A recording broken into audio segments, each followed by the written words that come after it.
All right. So first of all, I want to thank each and every one of you for taking the time out of your busy schedules to be able to be here with me and to talk about living and learning with freedom. I am so excited to be able to be here and answer your questions. And I know many of us are on different stages in our homeschooling journey. So since we're going to have this kind of a larger group, I would like to ask if you can just mute yourselves, and you are more than welcome to use the chat. So if you have specific questions that you want to ask, you can put them in the chat. And you can also unmute yourself and just ask your question too. So just to kick us off, if you wouldn't mind, please typing in the chat and letting me know what state you're in so I can have an idea of the different states we've got represented here. Actually, I'll put mine. I am in Maryland. Oh, let me send that to everyone. All right, so I'm in Maryland. I live about 20 minutes away from the White House. Oh, awesome. I see another person in here from Maryland. Hi. Ohio, upstate New York, Florida, Massachusetts, Utah, Florida. This is amazing. Alabama. Great. We have people from all over in here. Kentucky. Awesome. Okay, so question number 2, Pennsylvania. Question number 2, if you could share with me where you are in your homeschooling journey. So if you have not if homeschooling is something that you haven't started yet and you're thinking about it, or if homeschooling is something that you've been doing, or if it's something that you've been doing for a long time, feel free to comment how many years you have been homeschooling, or if you haven't started yet and you want to start.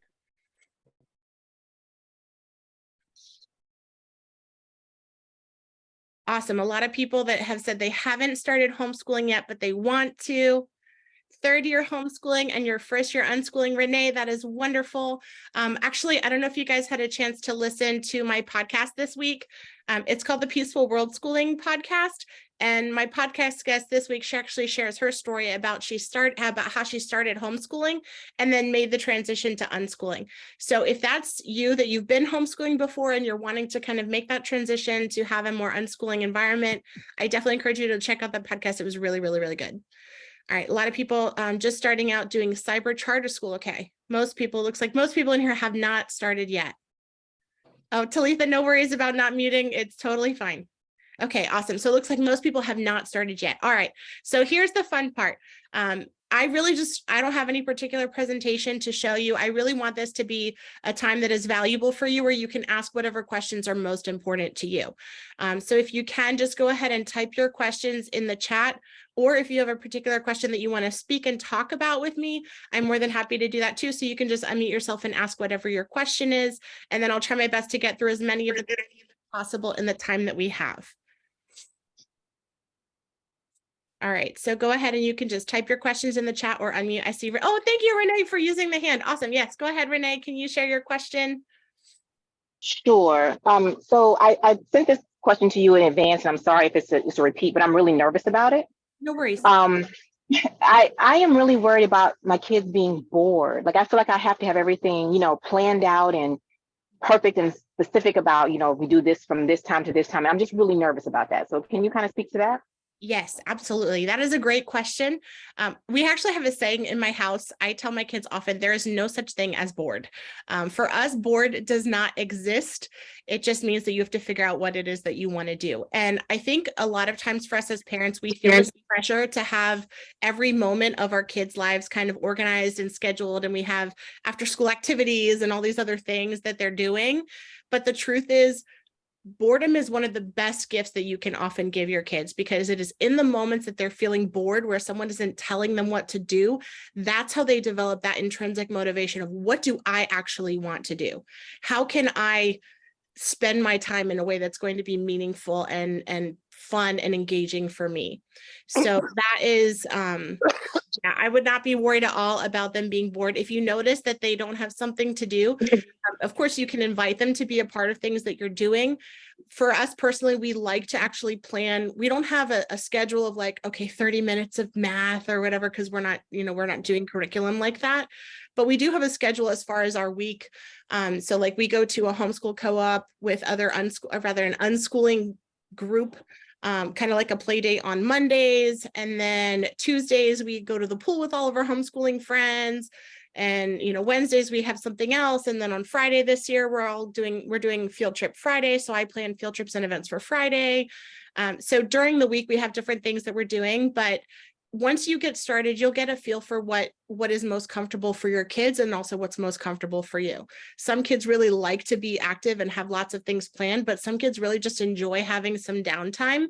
And you'll have seasons too, where sometimes the same kid will want to be out a lot. And then they'll also have times where they just, would rather be home or rather be, playing on an iPad or something like that. So you'll figure out your flow as time goes.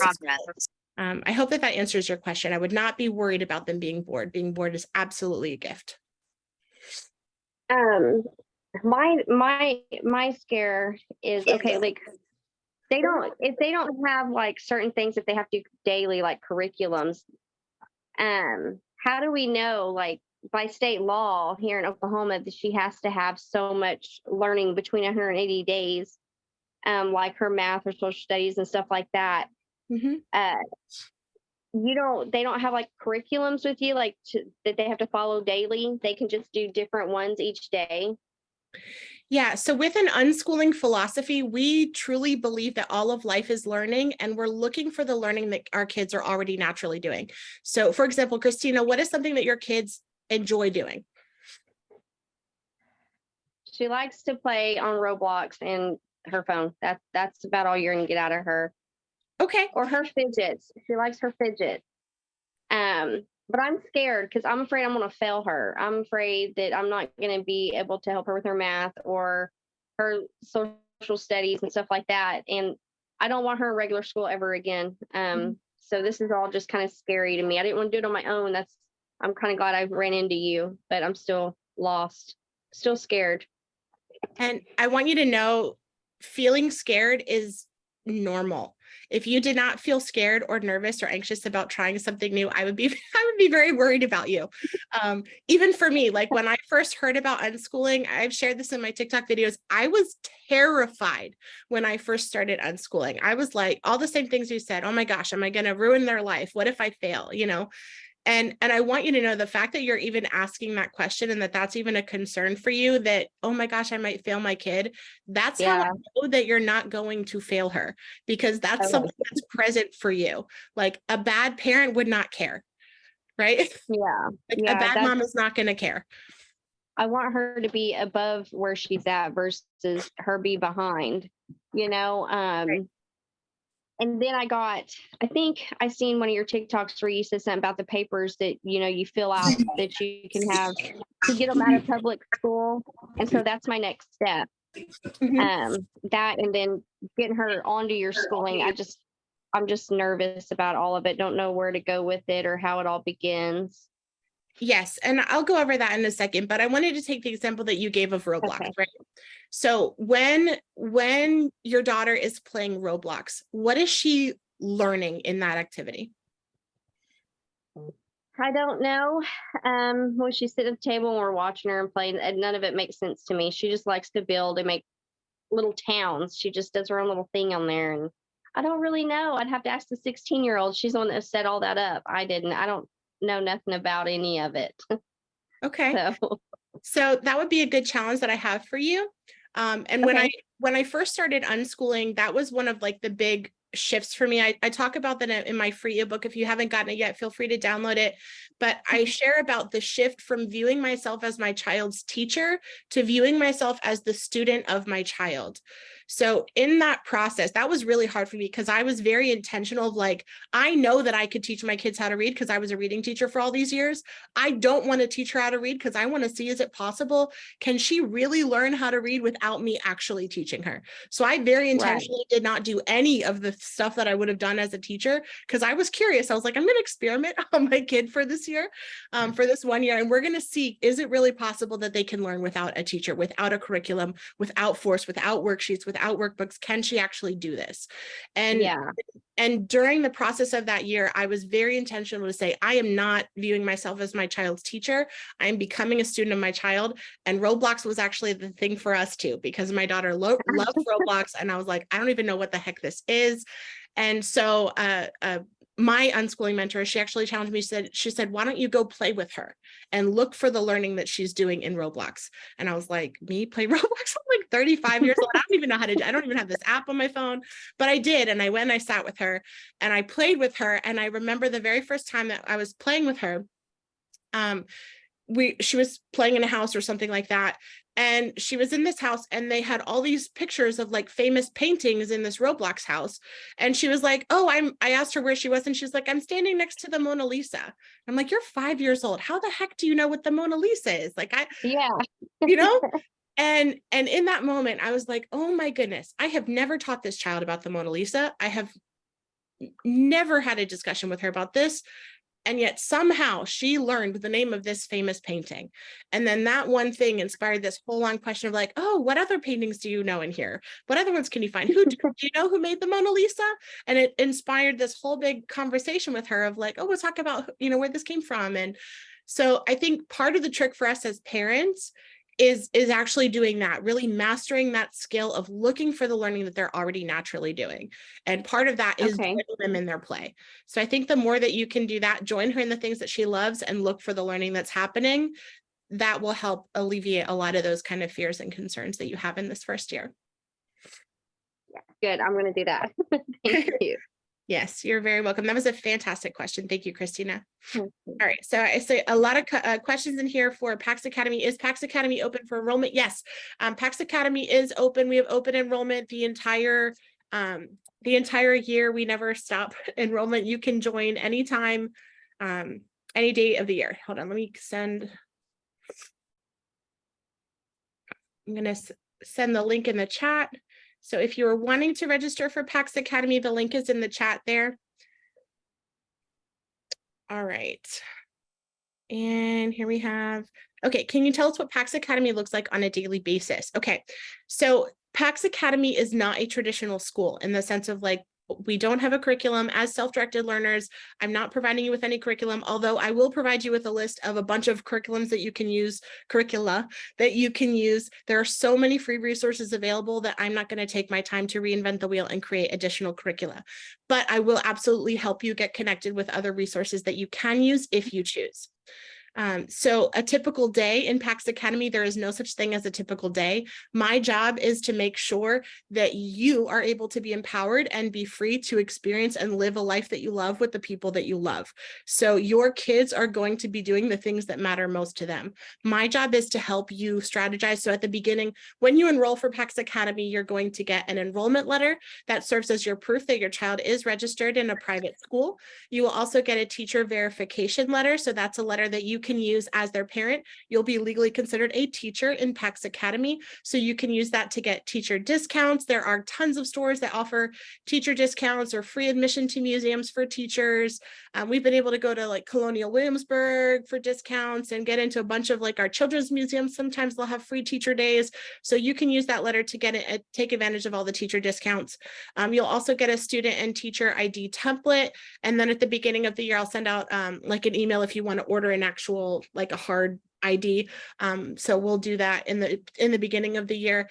And then you'll also be able to have a meeting with me where we'll be able to meet one-on-one and talk through the unique interests of your child and then how you want to kind of structure your year. And again, this is not just a meeting between you and I, but we really want to cultivate self-directed learners. So your child is in the driver's seat of their education and talking about what do they love? What are their personal goals? What are they enjoying? How do they want to spend their time?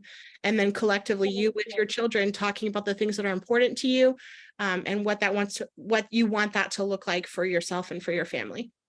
All right, so we'll talk through that together. I see someone else said, my boys love Minecraft. That's all they want to do. And my daughter loves Minecraft too. We'll have to connect them so that they can play together because my daughter loves playing Minecraft also. What does all right, Heather asked, what does all of this look like for 9th grade and plus? Okay, that is a great question. So by the time your kid gets to 9th grade, actually, I didn't ask this. If you could comment the ages of your children in the chat, that would be helpful for me. So I have an idea of the ages of the kids that are represented here. But if once your child gets to be high school level, at that point, we'll start having conversations with them about kind of the next season of their life and what that looks like. So for most kids, that will probably look like them going to college. Some kids will choose not to go to college and they might want to pursue a job, or actually the majority of unschoolers actually end up being entrepreneurs and starting their own business. If you've been on my TikTok for any length of time, you'll know that my 9-year-old daughter has two different businesses, and she's been running both of those businesses since she was 7 years old. So it will be very common. A lot of them will want to start their own businesses, and that's totally fine too. So when they get to that high school time, we'll start talking about that transition and how they can prepare themselves for that next season of their life. And again, giving them the resources and the tools that they need to powerfully choose for themselves how they want to get there. So for example, I know a lot of parents, me in particular, when I first started unschooling, I was terrified. How is my kid ever going to go to college if they never take a math class, right? I taught Algebra 2, and I was like, there is no way Algebra 2 is just going to show up in her actual life, because nobody out here is graphing a quadratic function. Like, that is just not happening. And I was really worried about that. And so I actually interviewed many, many, many different unschoolers, grown unschoolers. So kids that had grown up unschooling, that had never taken a class, never done a curriculum, never had a formal teacher, and had gone on to college. And every single one of them, I asked them, how long did it take you to learn all of the math that you needed to go to college? And just out of curiosity, if you could comment your guess in the chat, I would love to know what you think. How long do you think it took these unschoolers to learn 13 years of math as they were preparing to go to college? If you know the answer, don't say it.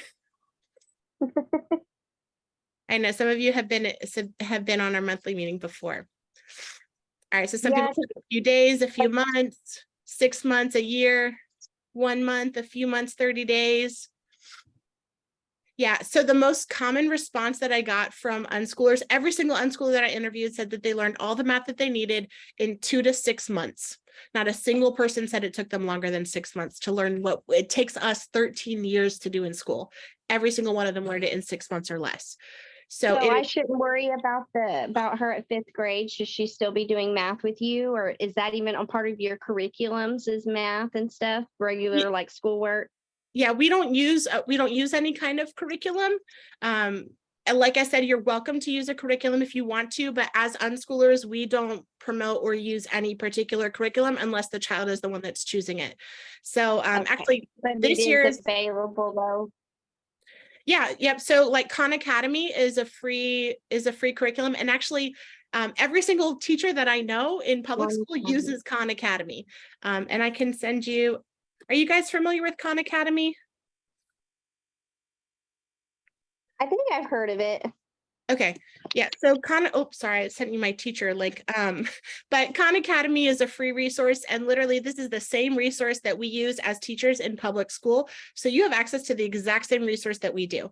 Not only Khan Academy, but YouTube University is amazing. I don't know of a single public school teacher or private school teacher that does not use YouTube in their classrooms to help facilitate students learning. So you can definitely do that. I see April commented easy peasy all-in-one homeschool. That is a free homeschool curriculum. Again, if you want to use that. Heather mentioned Number Blocks on YouTube as well. So there are literally so many free resources that you can use. But for us personally, we don't use any curriculum at all. Again, like I said, unless the child is choosing it. So actually this year is going to be our first year that we're doing a formal math curriculum. And I'll share more about that with you guys later. I'll send out an email about this, but we're doing a math class. I found like a random YouTube video about a math class with I don't know if you've seen this, the kids that do like the mental math from like Japan and India. Have you seen those? These kids, like they add like 3 and 4 digit numbers in like seconds like this. It's so bizarre. And I'm just like, how do they do this? And they're like 5 years old, and they're adding and subtracting and multiplying and dividing in their heads with nothing. And it was really amazing to watch. And so I played a video of that for my daughter, and she was like, oh, that's so cool. I want to learn how to do that. And I was like, I want to learn how to do that too. So she and I are actually both going to take a math class this year just because we want to learn how to do it.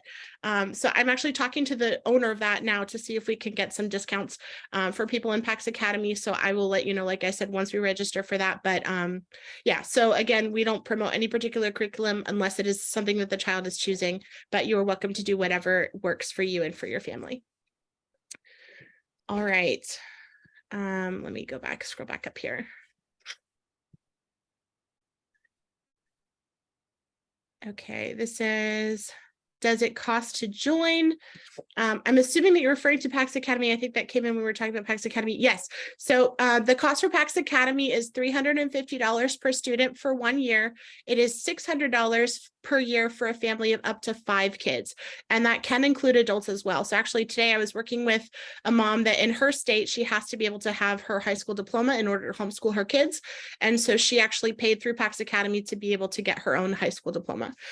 So you are more than welcome to do that either as a single student or through the family discount is $600 for the full year. Is the school year with PAX Academy August through May or year round? So our school year is from August 1st until July 31st of the following year. Your attendance is considered 100%. So if your state has requirements for certain days, your days are every day because learning happens every single day. The whole requirement of like, oh, you have to learn for 180 days. It's like, or a certain number of hours. I mean, it's so bizarre to me because it's like literally learning is happening all day, every day. So yes, they will absolutely meet those requirements. That's good. All right, let me scroll down now and see the questions down here. All right, just to ease folks' mind, one of my colleagues at the University of Maryland was unschooled and has 3 degrees and is award-winning professor. So just one example that unschooling won't mess up your kid. Oh my gosh, Renee, that is so cool. Thank you so much for sharing that. I would love to know who your colleague is and maybe I can have them be a guest on my podcast. So connect with me later because I would love to talk with them and see if they can share more about their experience. Just confirming PAX Academy is open to join from all states. Yes. So anyone in all 50 states are welcome to join PAX Academy. Every state has different laws though regarding who is legally considered a homeschooler or not. So you have to check on your state's laws regarding that. So what I mean by that is we are a legal registered private school. We can issue transcripts and diplomas. So by registering in PAX Academy, they will receive a transcript and a diploma from a registered private school. We are in the process now of trying to get accredited as well, so that will be able to be something that we offer you as well.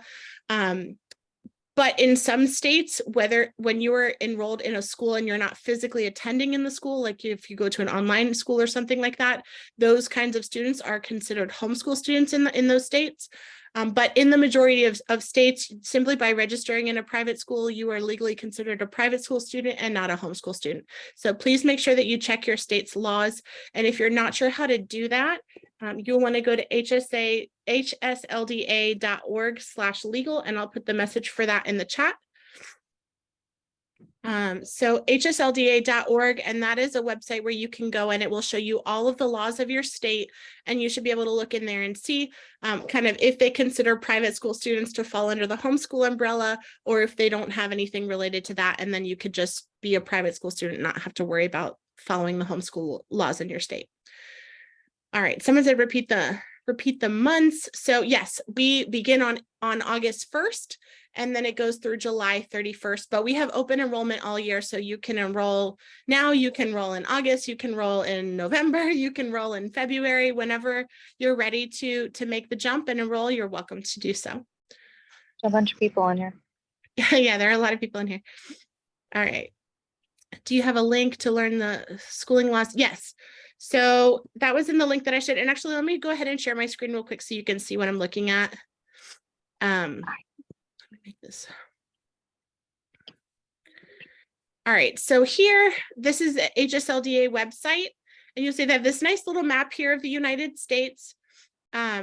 And they're color coded. So these 2 states here, New York and Pennsylvania, and this Massachusetts and New York. So those are kind of the 3 most difficult ones. I'm here in Maryland, so we're a light blue state. That means we have low regulation, which is really nice.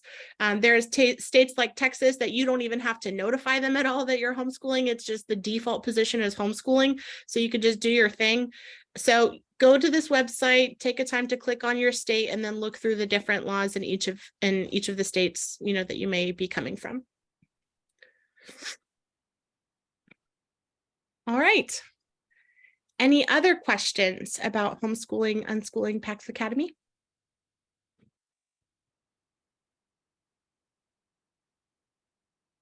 Heather said I may need to move.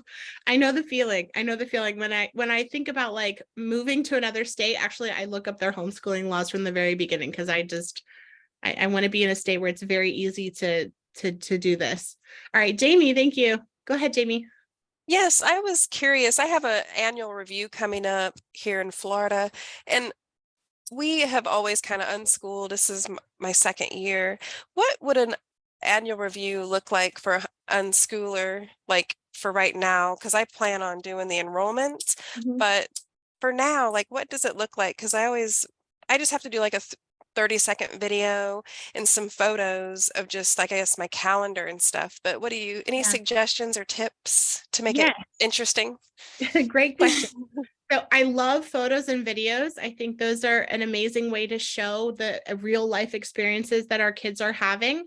And again, it will be different based on what you're actually experiencing. But when I talk about portfolio reviews, especially when it comes to unschoolers, there are typically two different ways that you can demonstrate what you need for your portfolio review. So one of them I call forward planning, and that's something that I help families with. So at the beginning of the year, you'll kind of plan out the things that you want to do. So like right now, I'm in the middle of that process right now. I'm doing our forward planning of these are like the museums that we want to visit, the field trips that we're going to go on, and all this other stuff of like the active life experiences, things that we're planning for. So that would be forward planning, where you're like, okay, yes, this is what we're going to do. And we're going to put these dates on our calendar where we're going to go to this museum, or we're going to go to this nature center, or we're going to go hiking with our friends here, or we're going to go to the aquarium here. And then you just document all of that forward planning that you're doing. Then the other thing that you can do as an unschooler is something called backwards planning. And this is probably what most unschoolers do when they're preparing for their portfolio review. It depends on the state that you're in. So if you're in a super strict state like New York or Pennsylvania, what most of unschoolers in those states would do is they will actually kind of look back on their day and reflect after the fact on the learning that happened. So for example, if during the day my son was playing Legos and my daughter was on Roblox, or I'm trying to think, what did we do today? So we cooked breakfast today. My daughter did some Roblox. My son actually did play with his Legos today. We went to the pool. We fed our chickens and took care of our chickens, collected the eggs. So looking back on our day of the things that we did, I would kind of categorize the things that they did into what I like to call teacher speak. So for example, playing Legos isn't just playing Legos. They're learning about patterns and shapes and building, and he was playing a game with knights and things like that when he was playing with his Legos. So he was doing a reenactment of a historical scenario and things like that. So that would be an example of how you could do backwards planning. So you look at the things that you've done, and then you look for the learning that they did in that activity, and then you can kind of categorize it into the different activities. So cooking breakfast, right? They're learning about counting, and we're learning about cooking meals from different countries or from different cultures. We're practicing measurements and fractions and volume, different things like that. So you, again, just looking back on your day and what you did, and then categorizing that stuff. Is that helpful? Yeah. Oh, absolutely. So that's what I have been doing. And so that's perfect. That makes so much sense. Just to adding instead of Legos, you it's building and shapes and the measuring and the fractions and following directions. And absolutely. Thank you. You're welcome. All right. Brittany said, how many hours a day do you recommend dedicating to unschooling? Okay. So unschooling isn't something that we dedicate to. I don't know how to word this. Unschooling isn't something that we dedicate to. It really is a philosophy for an outlook on your life as a whole. So it's not now I'm unschooling and then now I'm not. It's all of our life is unschooling. We live our lives as though school does not exist, and we view every aspect of our lives as an opportunity to learn something. So there isn't an hour a day that you do unschooling, because it really is just living, and again, looking for the learning that you're doing as you're living with your children. Are the students required to participate in state testing? So that depends. Again, that all depends on your state's laws. So for example, in my state, we don't have to do that in Maryland, but there are other states that you do. So you will have to look at your state's laws. But for the majority of states, when you are registered in a private school, you are not subject to the state testing laws. And also in most states, you can also opt out of them, even if they were in public school, you could still opt out of any standardized testing requirements. All right, let me see I here. have a, Yes, go ahead. hi, sorry. No So my son's 14 and we've been talking about unschooling for a long time because we've been looking into it. So Awesome. we're kind of going into this year is thinking of it as kind of an entrepreneurship, like going into it, like I said, he's 14, like, what do you want to do? What's interesting to you? And he's interested in science.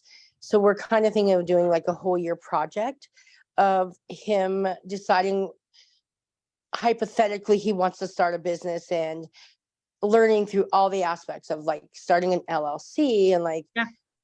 going through all of every step that it would take to do that. Mhm. And I don't know if that's like the way we should be looking at it, but finding something that he's interested in because you learn things that you want to know faster. So I see all these concerns and we have been doing homeschooling.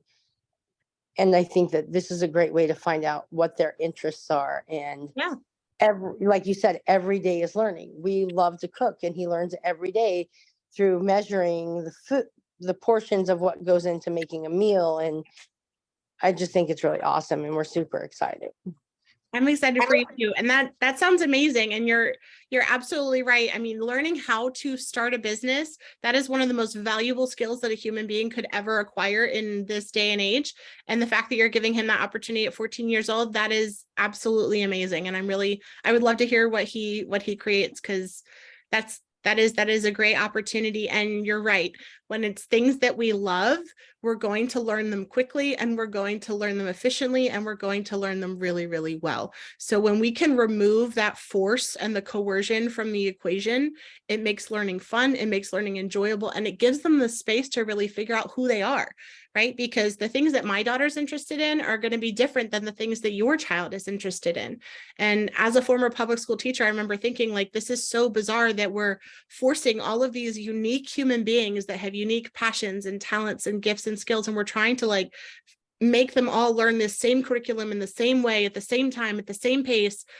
And real life isn't like that. Like, they're all unique individual human beings with unique interests and passions and talents and gifts, and we don't have to make them all do this all the same way, you know? So as your son is building his business, he's going to be learning a whole bunch of things along the way while he's doing that.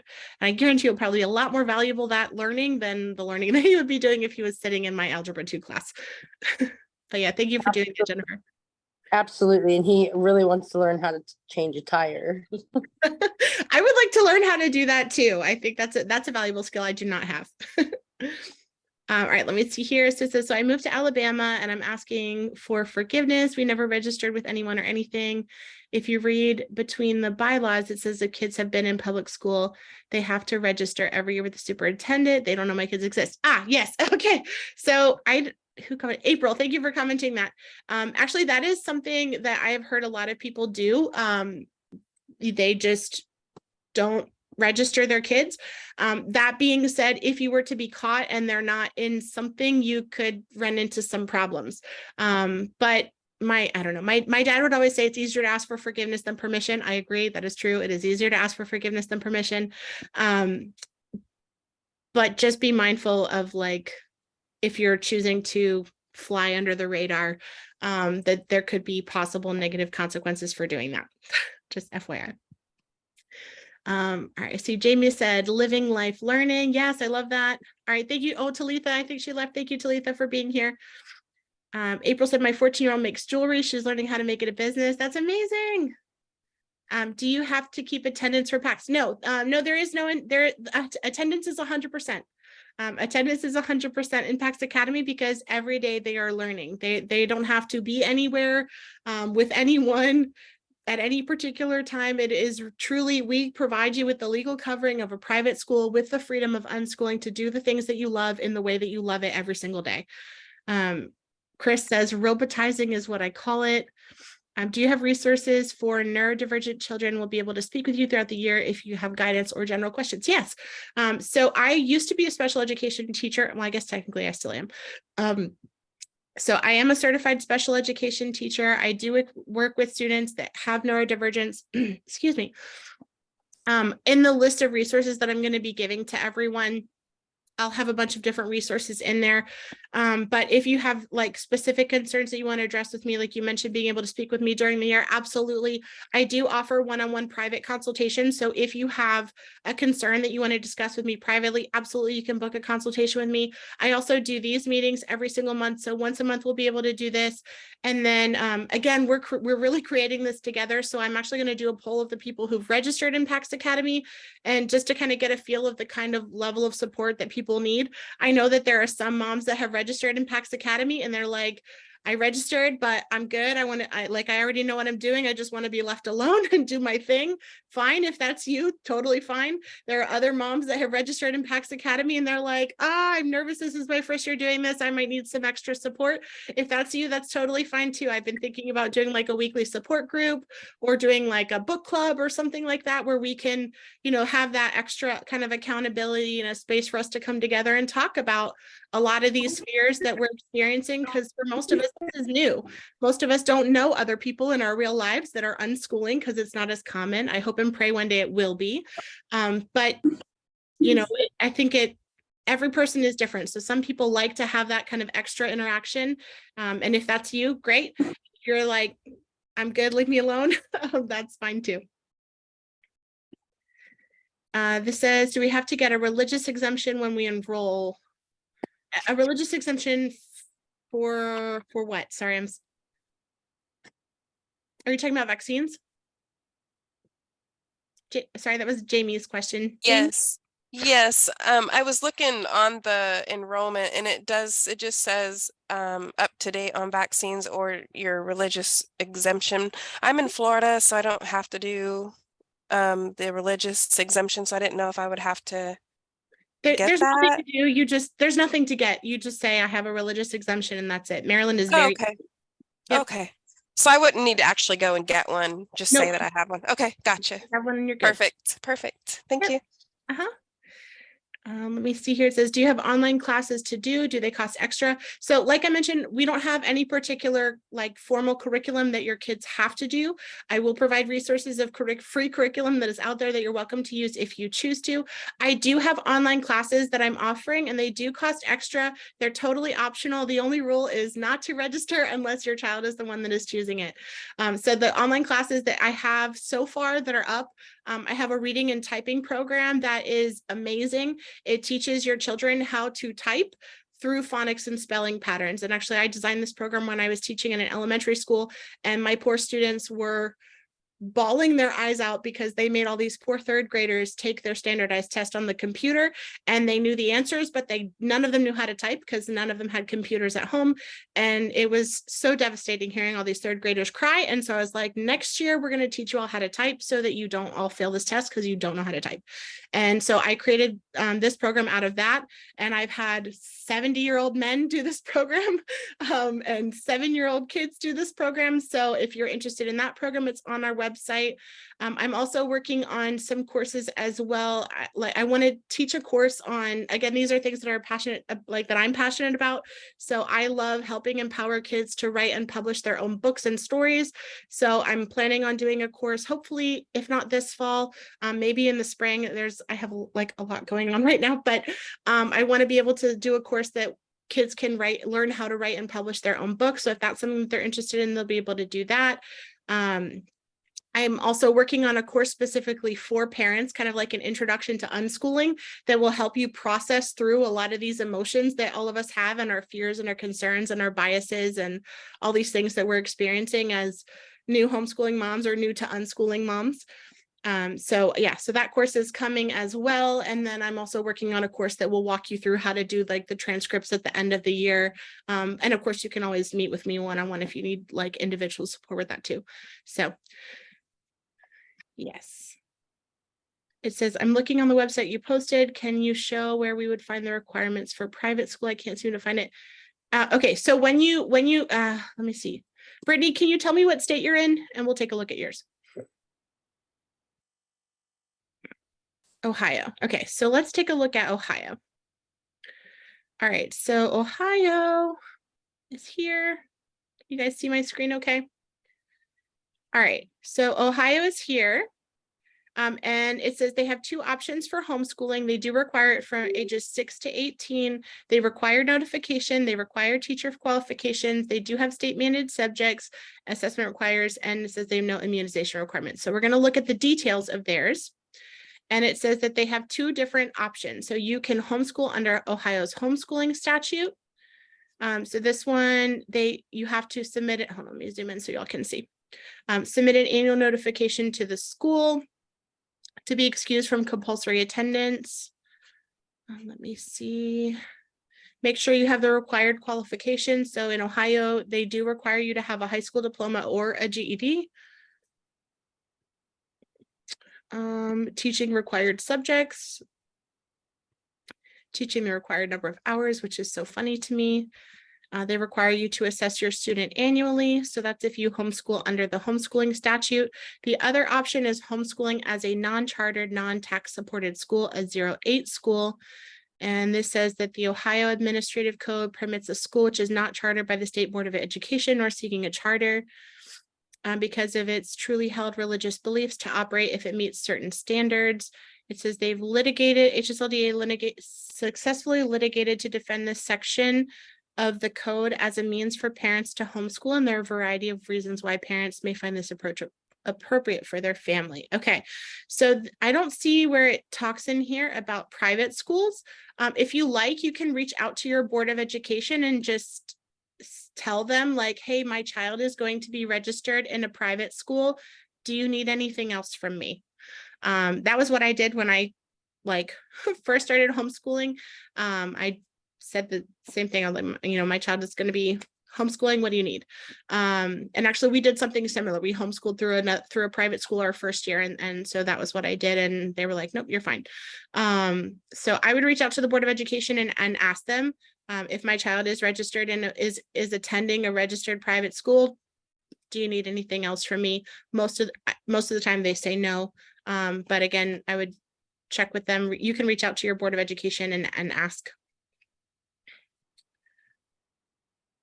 All right, so this says, Tiffany asked, for those who pulled their kids out of the conveyor belt system, how did they do when all their friends were still in school? Were they sad? It felt like they were missing out. Okay, so this is a question for everyone else here. If there's anyone who has an answer to that question, I would love to hear. If you've had your kids in school and you have pulled them out, how did they handle that transition? And feel free to unmute yourself and answer. Hey, Soph.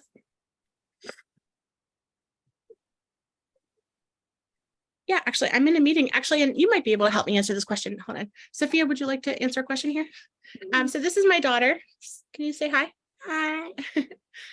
Okay, so one of the moms asked, how did you do when you left school? How did you feel when you stopped going to school and your friends were still in school? I felt free. You felt free, okay. Did you miss your friends that went to public school with you? You missed them? Yeah, Yeah. And then were you able to make new friends when you started homeschooling? a lot. Yeah. Yeah. That's good. Do you still miss your friends from public school? I can hang out with them. And not a lot. Okay.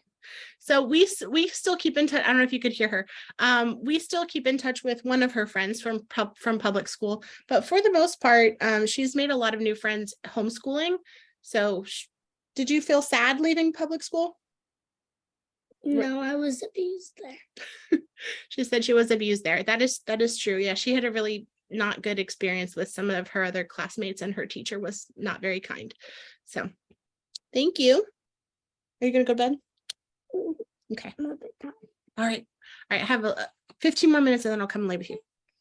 Okay. Love you. Sorry, guys. I'm gonna hang Okay. up. So if you know what, I'm right there. Okay. Thank you, sweetie. Goodbye. Good luck. Thank you. Sorry, it's my daughter.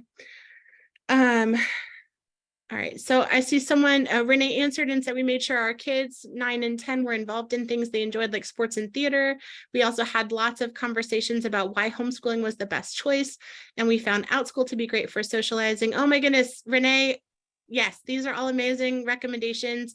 Outschool is also an excellent opportunity. They have tons of like really, really cool classes for kids to be able to learn stuff. My daughter actually wanted to take like, they have like a math through Minecraft course on there that my daughter was really interested in taking also.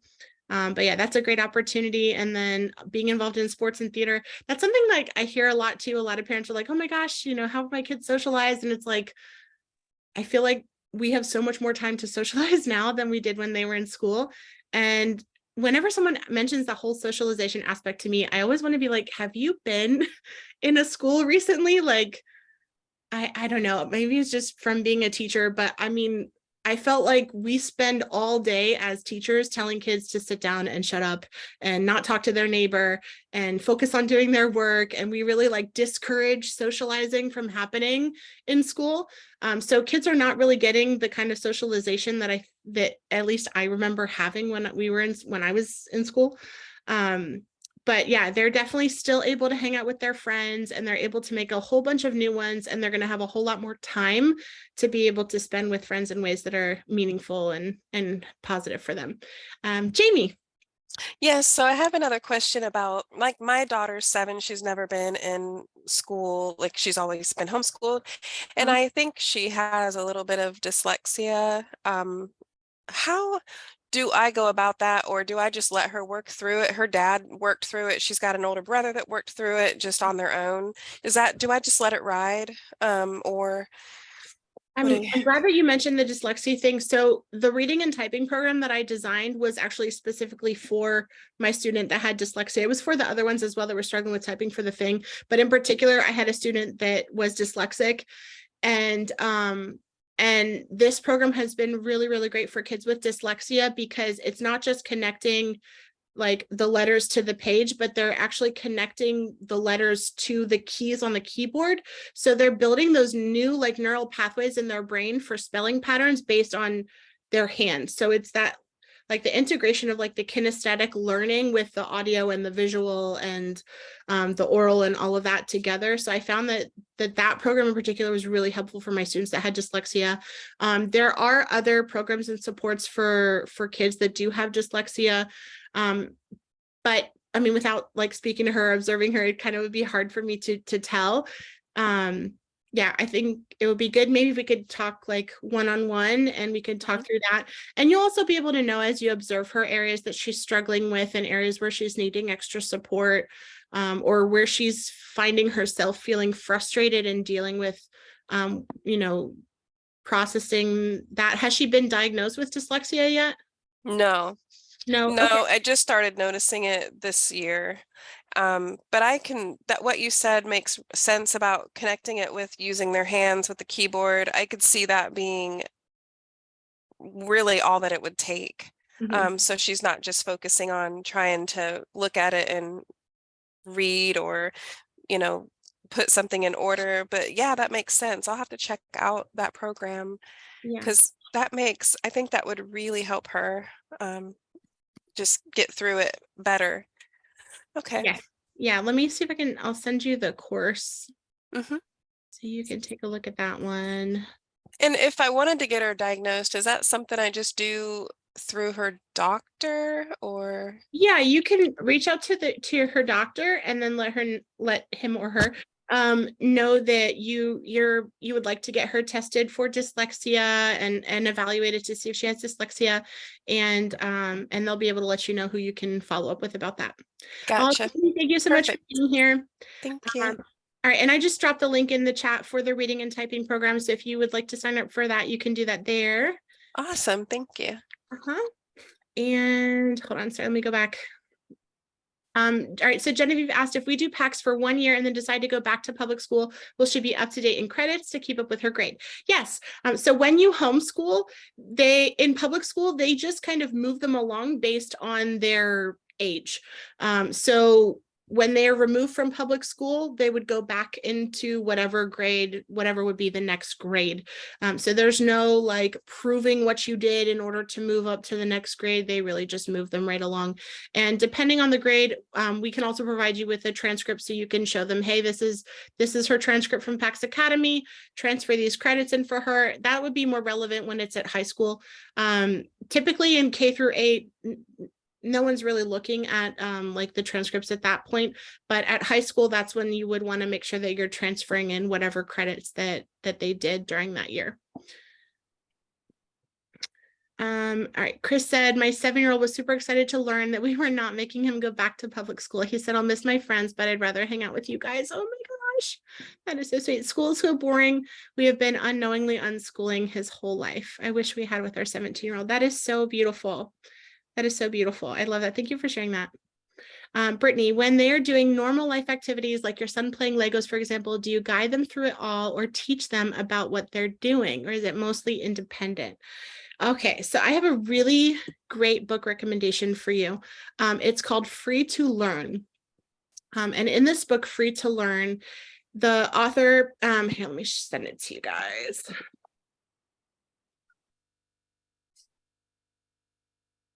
All right, here we go. So this is Free to Learn, and it's by Peter Gray. I'll send you out an email of the recording later. Yeah. Okay, so this book is called Free to Learn. It's by Peter Gray, and he did research on the power and impact of play. And one of the things that he talks about in his book is the fact that play truly is the work of childhood. So children learn through their play. And a lot of times for us as adults, we want to kind of come in and try to direct and control their play. And that actually interferes with their natural learning process. And so rather than having the adult come in, sometimes my kids will play independently and I will like observe from afar. Sometimes I will join them in their play, but I find that if I try to start like directing and controlling their play, it tends to not be so playful anymore. And yeah, so I try to really follow their lead when it comes to play and what they're doing and what they're engaged in. And I try to really approach it with like a curious attitude and without having judgment. And that is really hard for me. Like that was something I really struggled with. I think a lot of times it's easy for us to put a particular value to certain activities more so than others. For me, for example, it was like when my daughter was playing the piano, I was like really proud that she was playing the piano because I view that as this like super academic, like, wow, my daughter's wanting to play the piano, you know? But if she wanted to play Roblox, I view that as like less valuable than her playing the piano, if that makes sense. And so I started realizing like my own judgment of her and the fact that I was really proud when she was doing this one particular thing, like playing in this way with the piano. But if she was playing with Roblox, I didn't value that as much. And I would become like critical of her in what she was doing in that, rather than joining her in the play and looking for the learning that she was doing in it. So I think being able to look at whatever it is that your kids are doing and either like observing from afar and giving them the space to explore freely, or joining them in that play without judgment and with an attitude of like curiosity and wanting to just connect with them and enjoy them enjoying what they love. I think that really makes a huge difference. I hope that makes sense, what I said. Chris said, I recently started playing Roblox with my son and it really isn't as bad as I thought. Some servers are very educational. That is so true. Very, very, very true. All right. Let me see if there were other questions that I missed here. Nope. All right. I think we have time for like maybe 1 or 2 more questions. Anyone else have any other questions?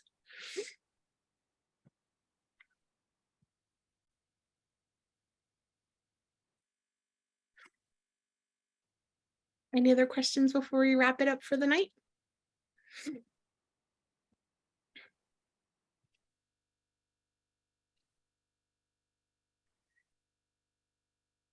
Yes. So someone asked if the courses cost extra. So like I mentioned, I'm going to be providing you a list of free courses that you can use. So like Khan Academy, their courses are free. Easy Peasy All-in-One Homeschool, like their stuff is also free. There are tons of different free stuff on on YouTube, for example. My daughter did, if you haven't done this, I encourage, even as adults, it's so healing. Art Hub for Kids on YouTube. That YouTube channel is absolutely amazing. They like teach you how to draw stuff. And I would always tell myself that like, I'm not an artist. I suck at art. I can't draw. Like stick figures are about as good as it gets for me. And I started doing Art Hub for Kids with my daughter because she was really interested in drawing. And I found it was so nice and therapeutic for me to learn and practice drawing. So there are so many different free resources out there for you guys to learn and do things that you like. Of course, there are paid courses too. So there are paid courses on OutSchool. I'm offering some paid courses as well that are additional. But yeah, there's tons of free and paid resources out there for you. And I'll try my best to help kind of compile them in a nice, concise list for all of you. So you'll be able to have access to all of those.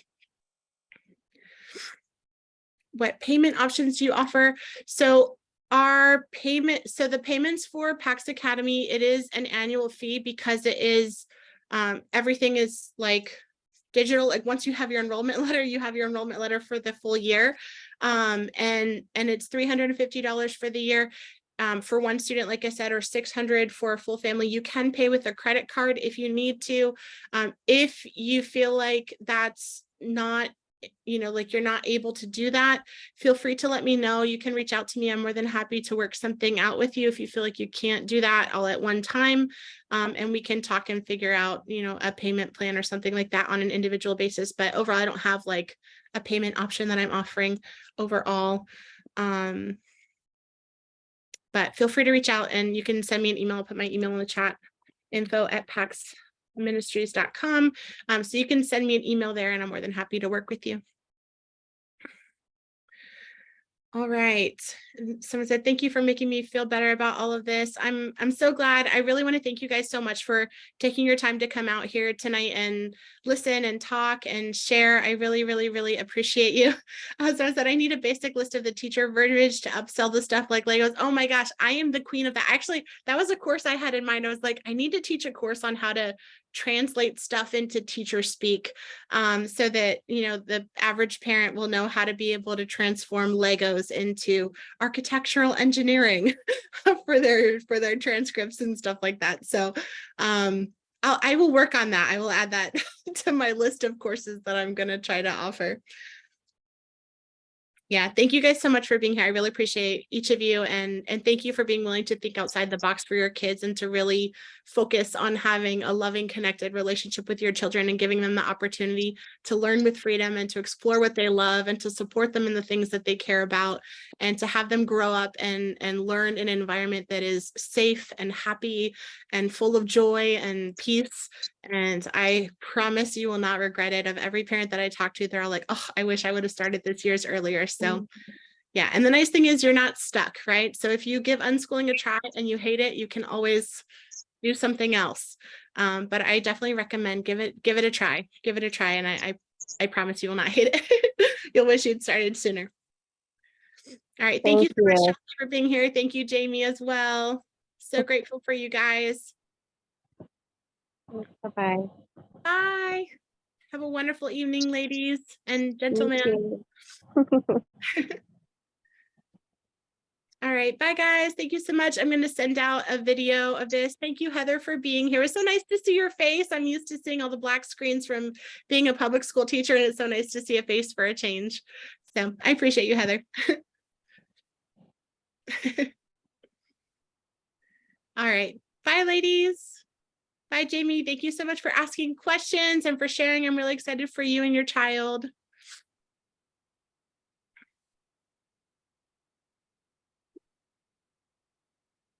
Bye. Bye, Christina. Bye, Kimberly. Bye, Angelica. Bye. So great to see you guys. Oh, my pleasure. My pleasure.